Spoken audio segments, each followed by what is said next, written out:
Alright, magandang gabi mga katikalon. Eto, meron tayong paa sa liig ng manok. Papakuluan lang natin para lumambot. Tapos, habang nagpapakulo, maggagayat tayo ng panggisa natin mga katikalon.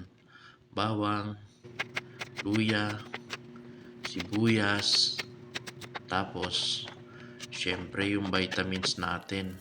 Ayun o, siling almoranas Yummy! para masarap pampagana ng kain mga katikalon. Ayan. Tapos, ito na. Yan o. Ito na yung pinakuluan natin mga katikalon. Malambot na o. Tingnan nyo. Yan, ginisa na mga katikalon. Yun o, ang lambot niya. Nagdudurog na o. Tapos, nilagyan na natin ng toyo, suka, saka lalagyan rin natin ng aswete mga katikalon. Ayan o. Yan. Para gumanda lalo yung kulay niya. Sumarap lalo tingnan. Ayan, halu-haluin lang natin mga katikalon.